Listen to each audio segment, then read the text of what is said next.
Hello, fam, and welcome back to another episode of Unfiltered and Functional. I am your host, Mandy, here with Sashi. Hello, hello. Something that happens to everyone that is on Earth right now is we got birthed. We were born. We done did got born. Uh, Okay, country girl. Yeehaw. Oh my God, could you imagine if I did a whole podcast with a country accent? That would be awesome. I could I, do it too. I just don't know how good my country is. I love it. Oh, aren't you a little sugar plum? All right. Howdy, guys. This is Mandabelle. Anyway. I New digress. name in my contact, Mandy Bell. No more Mandizzle. Guys, we're joking here, but this is definitely a topic that we feel super passionate about. We want to kind of take the fear out of birth. As a disclaimer, none of this is medical advice. This is all for educational purposes. Neither Sash nor myself has, as of this moment of recording, given birth, but we're still women. We still think about these things. We place different roles and things. I've been very open about the fact that my partner and I don't want to have kids, but that doesn't mean I haven't thought about it. And it doesn't mean that I don't respect or want to support the women around me that do choose to start families because I think it is a hugely important thing. It's definitely not something to just be willy-nilly about. There's so much information out there right now that I think almost too much to the point where it makes a lot of women more reactive rather than responsive when they find out that they're pregnant. Because, of course, first time there's so much, excitement, joy, anticipation, scared. There's fear. There's already There, normal yeah. fear. And I think our medical system, unfortunately, where it's at right now, feeds into that fear a little bit more than is necessary. So I want to be really clear before we start here. This episode is not anti-medicine, it is not anti-hospital, and it is most certainly not anti-C-section. But overall, birth has really been medicalized in ways that women are now afraid to do something that we are naturally able to do intuitively. That's crazy to me. So we want to take the fear out of birth. We want to kind of separate some of the evidence from traditionally what goes on with birth and empower all you listeners to trust your intuition and ask questions. Doesn't mean don't give birth in a hospital, but ask your doctor, feel comfortable with them, develop that rapport. Sash, how you feeling? I'm excited. I'm honestly really excited for this episode, and I feel like the majority of our listeners, of you wonderful people who are listening, are women. And if by the off chance there is a man that's listening to this who is in a relationship or whatever, I think that it's also so awesome for them to also understand what happens and like what this stuff is like because I think it's kind of scary for both parties, right? So like if let's say you and Colin did want to have kids, it's like that's also scary for him because he doesn't know what's going on with you during that time. And that's something that Age has like spoken to me about of like anytime I bring up kids like or being pregnant even as a joke, he's like, don't joke about that because like it's something that it's almost like it is a very like I believe that it's a normal thing. Like it obviously is a normal thing. Like women have the ability to do this because this is I believe in part of like what we are here to do if that is something that we want to do.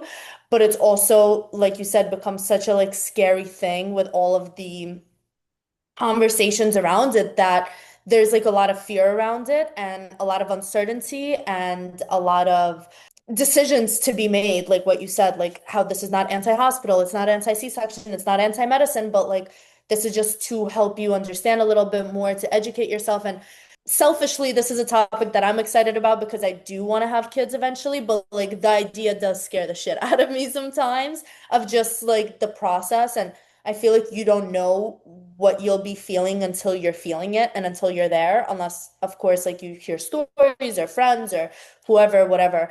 But I'm excited. I feel like this is going to be very valuable to anyone who wants to have kids.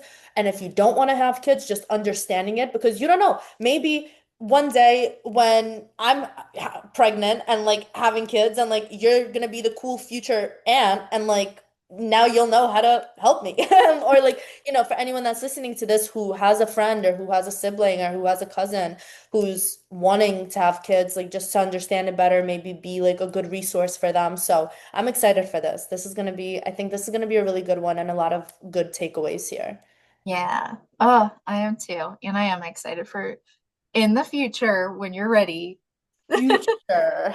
I'm Future. excited for that time for you too. Yeah. Um, and I also want to preface this by saying, like, it's okay to be afraid when you first find out you're pregnant. I mean, that's a huge life change. Whether You're you're like, literally about to grow a human inside of you. Like yeah, that, the idea of that is like so cool, but also so like weird. yeah, Like not weird, but like yeah, weird, scary. I don't know. it is. It is. But like, I mean, even if you're excited, even if it's planned, even like you're gonna be a little afraid. It's something you've literally never done before. And to that, I want to say like experience is the best teacher. So of course, like once you've done it, it's like, okay, now I kind of understand like what's going on a little bit more. So it's natural to be a little afraid. What we're talking about is the excess fears that I think a lot of media unfortunately has kind of instilled in women. Starting with, I want to talk about the reality of birth outcomes in the United States. This is huge to me because obviously we live here, but we're a developed country and we have the highest maternal mortality rate among developed countries, according to the Commonwealth Fund. That is insane. Why? For all the advances that we have in medicine, why do we have the highest mortality rate? Ironically, and I don't have the exact number on it, but we also have the highest C-section rate. So that's a very invasive surgical procedure.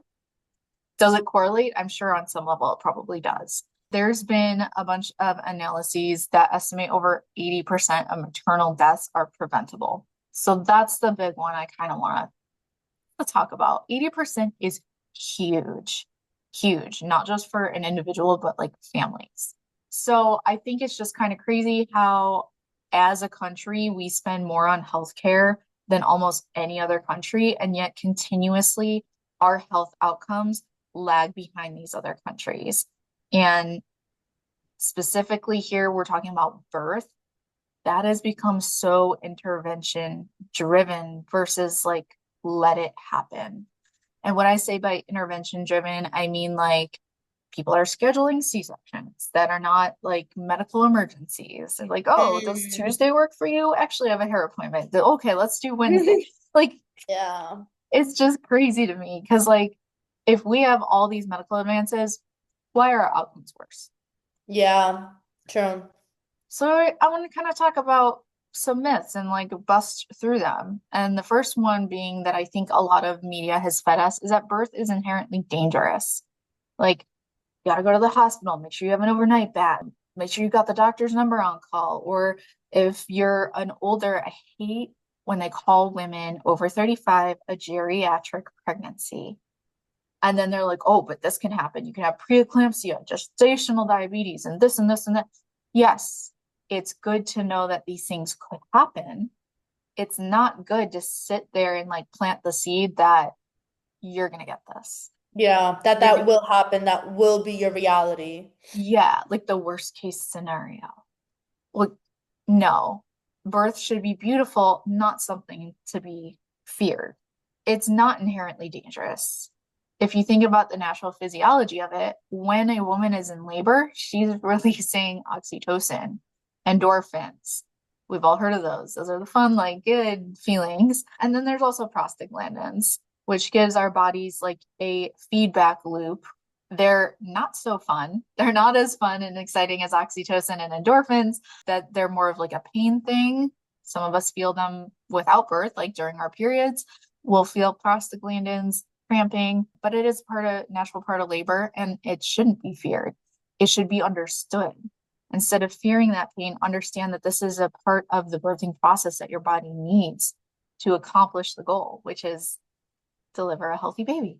Give birth, yeah. Yeah. So if you go into your beautiful birth experience being afraid of all the things that the doctor says, this could happen, this could happen, this could happen, this could happen, that's going to make you stressed out. You're already going to be stressed out as if you're a first time mother or a second or a third. I mean, probably by five, you kind of got it down. You got the gist down, By but your mini army, by the time you have a mini army, you're okay. you gotta know what's up. There's going to be a little bit of stress, but if there is excessive stress, that can actually stall labor a little bit. And most women, I would argue, labor is not really something that they want to extend longer than it needs to naturally happen. And in that sense, I do think that there is some influence about the hospital environment that can kind of add to that stress. Yeah. Got people coming in and out that you don't know. There's beeping machines. You're hooked up to an IV. In many cases, a lot of women are offered or choose to have an epidural so then they can't walk around to kind of alleviate some of those natural like prostaglandins or feelings that would kind of maybe make birth feel a little bit easier. So essentially, if you do get that, you get an epidural, you're confined to a hospital bed, hooked up to machines, you can't move. Strange people are coming in and out asking to look at your hoo-ha and like it,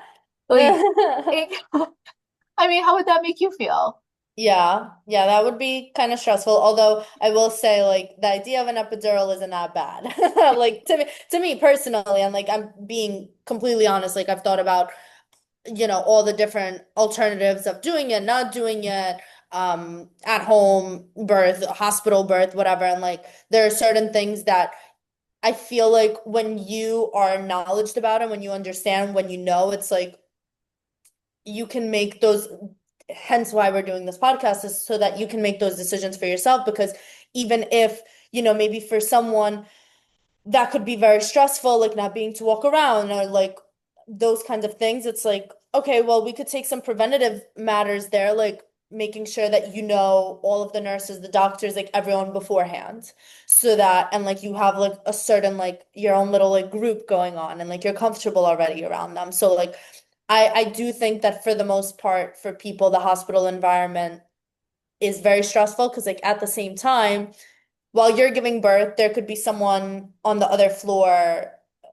dying and like, or like stuff going on in the hospital that you're like aware of or see or hear when you're walking in or coming in or out or whatever the case is. So like for me, just as is, hospitals are like a very negative place and like very negative experience. And I feel like a lot of people could relate to that because I don't think, except for to give birth, there is nothing good about going to a hospital. Like every time you go to a hospital, it is 95% of the time, again, unless you're giving birth or going to see someone who just gave birth, it is usually for bad reasons. Like birth is probably the only good thing about a hospital. And I feel like that in itself is like not it's not very like a welcoming environment because you know that there's people like who are there because they're either fighting for their lives or like dying or struggling with something. So that to me is kind of like the turn off from the hospital and like what I would be stressed about. And Yeah. but no, I definitely agree that there's like more ideas around it being like dangerous and scary and so many playing, moving parts that you do feel that way. Yeah. And I want to be straight here. I'm not knocking epidurals, like to each their own, but also I think for some individuals, just the fact that you're essentially paralyzed from the waist down for like hours would Yeah, be a no, no, little that's scary. that's kind of scary. I will admit. I will admit that doesn't Yeah. sound great. That doesn't sound Yeah. great. I would Yeah. definitely need to get my steps in beforehand. You would. I believe I it. would. I would be the one that is with an epidural and still trying to walk around. So Yeah. like there's that. Fall risk. Fall risk. Oh yeah. Hold me up. Hold me up, doc. Yeah. But I mean, to that, that kind of launches into like the second myth I want to talk about is that the standard hospital birth position on your back is the best. Because if you have an epidural, you don't really like that's it, girl. That's the position. Yeah. Because you can't move. I mean, True. you could upper body wacky waving inflatable man tube arm guy. You could do True. that. This is very Uh, true because I have heard that that is not the best position to be in when giving birth. That is a very yeah, like old traditional, like to be laying on your back with your legs up. It's like that's not ideal. yeah, that I think is the most common standard position that we're all familiar with. In medical terms, we call it lithotomy, which isn't a cute name either. Uh, this is the most common one, but it's also one of the least biomechanically efficient positions for birth, as far as allowing your natural birth canal to open with your bones and with the fascia. So, some of the more traditional, I guess, positions that our ancestors way back when, before all the hospitals and everything were doing, squatting. Oh, good. I'm good at squats. To I'm good at say, those. you'll be great. Hands on your knees, shake your ass doing thought shit, which is how you got pregnant in the first place. No, I'm just kidding. I'm just kidding. But it is hands and knees on your hands and knees. I had to. So all fours, like a quadruped position, which maybe that is how you got there in the first Perfect. place. Start the donkey kicks. Fire Exactly. hydrants and donkey kicks. Yeah, so that is an option. Standing and like holding on to, you can have, like, I've seen birthing bars before where you like hold on to like a ballerina bar almost, Mm. and you can do it in like a standing position. I had not heard of this one before, but side laying, that I seems weird heard to of me. laying on your side, but like Okay. not like laying fully, like you're almost like at like let's say this is the bed and it's like up like this and you lay like Okay. that, but like on your side. Okay, that makes sense to me. That makes sense because then that kind of correlates with the use of gravity, because which is what most of these positions help with, is gravity. Yeah. If you're laying on your back in lithotomy with your legs up, we kind of don't really have gravity. Like, it's there, but it's not like extra helping. Whereas if you're squatting or on your hands and knees, On your hands and knees. Now I can't stop thinking about that song. sorry, Hands underneath like that, dude. I'm I just don't even saying. know the lyrics. Yeah, all of those have the help of added help, I should say, of gravity. And they're in positions that help, again, open that pelvis up a little bit better. We can reduce tearing. That doesn't mean completely avoid it in some individuals, but hey, if we can avoid unnecessary episiotomies, which is the term for when doctors go and cut open the vagina a little bit more than it Vagina. needs. So, I mean, it is what it is, a vagina. Yeah, that if we can avoid unnecessary episiotomies, I'm all for that. And it helps improve fetal descent because, hey, like, we're facing downwards. Gravity again helps. Now, I do want to talk about this because we talked about it on our preconception episode, I believe it was. I think I said it was an English king. It's actually a French king. There was a rumor that this started, and that's how, like, where it ended up in my brain, that King Louis the 14th liked to watch women giving birth. So that's how, like, that trend of giving birth, like in the lithotomy position, like laying down on your back, started. Hmm. And then it became popular among those physicians in, you know, those times. And then it kind of like carried over because, you know, the monarchy back then was like the trendsetters. Everyone wants to do what they're doing. And that's how it became popular among physicians and aristocrats at the time. That is the alleged, you know, roots of it. It's debated by historians. I don't know. I kind of feel like I believe it. Yeah. Because I mean, like, how else would they get to that? Exactly. Some guy had If like a like little before pervert. they used to freaking be like standing and like or Mhm. like, the different methods that you mentioned. Yeah, on your knees, hands and And knees. But I mean, it kind of makes sense because there was a shift historically, history lesson, around 17th to history. 18th century, where instead of midwives, it kind of got shifted over to physician controlled births. So Mm. to me, that kind of makes sense. That I think is probably true. And King Louis the 14th was a little bit of a freak. But before he got his little kink in there, women used to squat, kneel, birth on all fours, and then all of a sudden, the doctor stepped in. And then it became, this is kind of what I want to highlight because thinking about it this way, I was like, oh shit, yeah, light bulb moment. When those physicians came in, that's when birth became something that's done to women versus something women do. Mm, We did it mm. by ourselves before. Like, why all of a sudden do we need all these like freaky interventions? Yeah, no, that's true. That's a really good point. Something to think about. Food for thought. Keep yourselves up at night thinking about that. Yeah, Something because to think about King historically, Louis the 14th. that little freak. Um, please don't haunt me.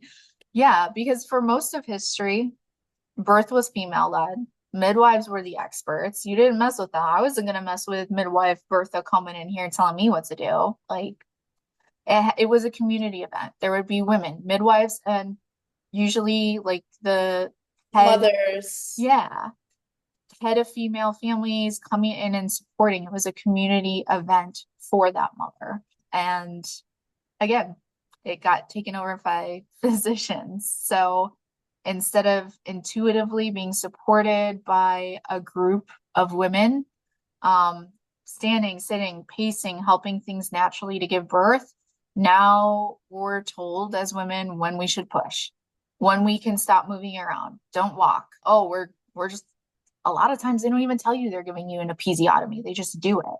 And that really takes that female intuition away from us. And I think that's what kind of feeds into that fear. You're Mm, taking away the empowerment that we have learning our own bodies, whether we've done it one time or five times or more, or if you're a Duggar and you're on like 25, I don't know, that's like a real army then. real army. But like our bodies know what to do. Yeah. And again, this is not anti-hospital because for emergencies, saving women, saving babies, emergency C-section is great. I'm so glad all of these things exist. But if you're healthy and none of these interventions are really needed, like I just question why it's become the norm, I guess. Yeah. I think the only one out of the like examples of control that you mentioned that I feel like would be beneficial just because of that like self like anxiousness and whatnot that just comes to my head is probably the push because I feel like I mean granted I don't know I was never in a room with someone giving birth Oh, my it's crazy. I'm sure I've seen like videos and like whatever but not like in movies like when they show like in movies but I feel like just thinking about it like when you're so stressed and so tense and like clenching almost and like nervous and scared that could just be like a good direction because even if we know when to do it and we feel when to do it I think that we could possibly like stop ourselves because of like the fear and like being scared of or whatever. So like I feel like that might be one that could actually be beneficial in some ways, like to someone who's like scared or about to be a first time mom or has never done that before.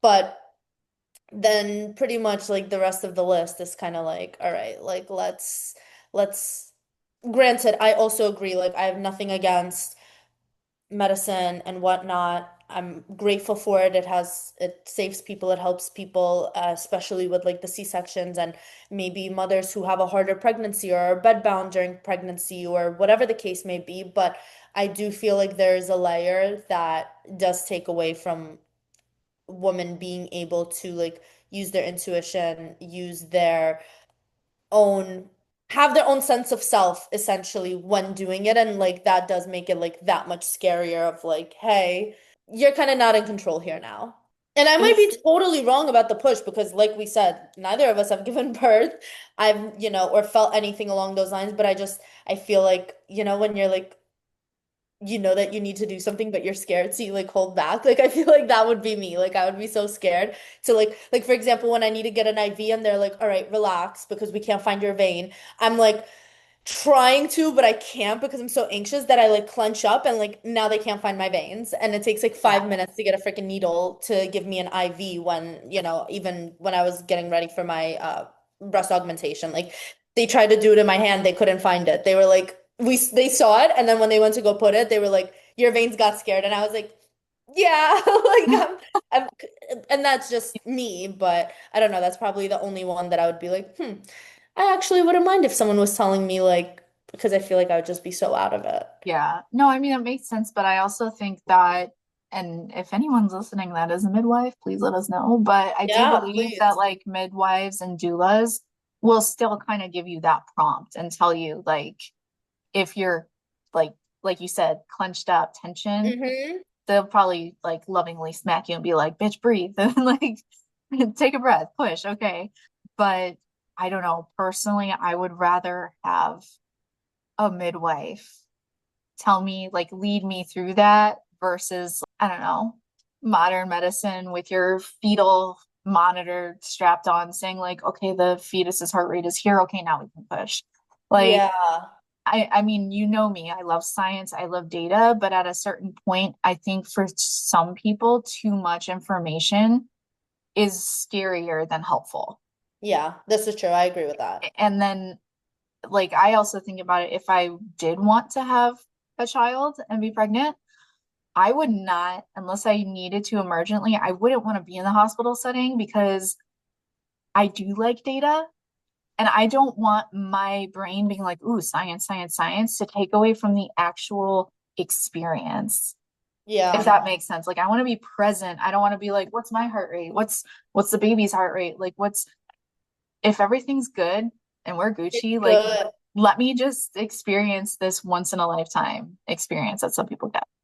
I don't know. Yeah. That's my take though. No, no, which totally makes sense. Like I can totally see that also. I feel like I would be freaking out if like they're like, "Oh, baby's heart rate isn't there yet. Don't push." What the fuck do you mean it's not there yet? Like or Yeah. whatever, you know. No, I get that. I get that point also. Yeah. I mean, and it's good to know, but I think a lot of these options these days, from what I've heard of, there's like midwife groups, there's doula groups where you don't necessarily have to be in a hospital environment, but you're in a more clinical type setting that's more Yeah. relaxing. And they can, they will prompt you like, oh, okay, hey, like this isn't progressing the way that we think it should progress. We probably should bring you to a hospital environment. And I'm like, I think that's great. Yeah. I think that's great. Like, let us try at least first before you tell me I have to schedule my C-section at 4 p.m. on a Thursday because you have a dinner downtown with someone, doctor, whatever. Like, you know what I Yeah. mean? Yeah. No, I know what you mean. It just seems so weird. But just kind of like to close out, I really want to hammer home we're not anti C-section.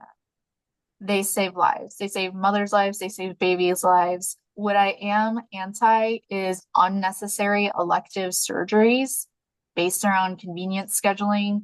Listen, a C-section is major abdominal surgery for a mom. I've Mm, known both of my sister-in-laws had C-sections. And because you're going through not just fat tissue, you're going through muscle tissue, you're going through all these different layers of fascia. You standing up after you're major, standing. Oh, I was about to no, say I you're mean standing like up during after it. surgery, like standing up, let alone even trying to like pick up your baby from the crib or bassinet, like that's hard on the body. You have to Yeah. recover for weeks afterwards versus, you still have to recover after a natural birth. Don't get me wrong about that, but now you're working with a whole new ball game there. Yeah. It puts the mom at a higher infection risk. Recovery is longer. You could develop adhesions, which is like scar tissue that can be Mm. painful. One of my sister-in-laws had that and had to actually go back and have it like cut out because it Oh, it healed so painfully. And then for the baby too, one thing, and sorry, this is going to get a little graphic, guys, but there is microbiome in women's vaginas. It's part of our bodies. It is what it is, guys. But if you're not giving a natural birth, the baby does kind of miss out on getting inoculated with that microbiome. There could be some, prone to immune things, prone to getting sick. Doesn't mean anything bad's going to happen to the baby, but if we yeah. can inoculate them with like that good bacteria off the bat, like hell yeah, let's do that. Yeah. That makes Again, sense. not anti C-section, anti unnecessary C-section. Yeah. It's like, personally. oh, I want my baby born on this day. It's like, all right, well, they're gonna come out when they want to come out. So just, Right. It's not like a wedding date where you get to pick your wedding yeah. date. Like No, I I agree with that. I feel like C-sections, and I know we had a family friend who only had C-sections with all three of her pregnancies. Because also, isn't it true that after you have a C-section, you could only have C-sections? Or it's like more dangerous to give natural birth after a C-section? it's typically more dangerous. There is something called a VBAC, I think is the name for it, where it's like you do a vaginal birth after a C-section birth, but not everyone qualifies for it. Not all doctors will support you doing that. So it does make it a little bit more challenging if that's something a woman wanted to try to do. Yeah. There's a little increased risk there. So just more things to consider. Yeah. And Um, again, like you said multiple times now, we are for it if it is the best route for the mother and for the baby. But if it's not necessary, if it's literally just out of convenience or you want them born on a certain day, it's like, all right, beggars can't be choosers. You can't have your cake and eat it too. Like, don't be the controlling mom. You haven't even felt yeah. the baby yet. You're trying to control when they come into the world. Let them figure it out. No, I'm just kidding. But that is all I have for you guys today. Sash, thank you for joining me. Do you have any last imparting birth words? Don't be scared. I mean, I think birth is just such a beautiful thing to anyone who chooses to do it and anyone who chooses to not do it, but is still in close proximity to anyone that does, like your sister-in-laws or like you with me in the future or with any of your other girlfriends or anyone who wants to give birth, doesn't want to give birth, like just understanding these things because at the end of the day, like I feel like we need to remember and know birth for what it is, and that is a beautiful thing that a woman does, bringing another life, another child into this world. So remembering it for what it is and not just like the procedure of it of the giving birth, but like the entire process from being pregnant to the birth to the afterbirth. And I feel like that's also, if anyone is interested, I feel like that's something that would also be super interesting to talk about is like the birth, like the pregnancy and all of those things. And it is definitely a very beautiful experience. And hopefully anyone who's listening who plans to ever have kids or had kids or is thinking about it, this kind of gives you a little bit peace of mind of like how many options you have, what to research about, what to think about, and just remembering like it for what it is.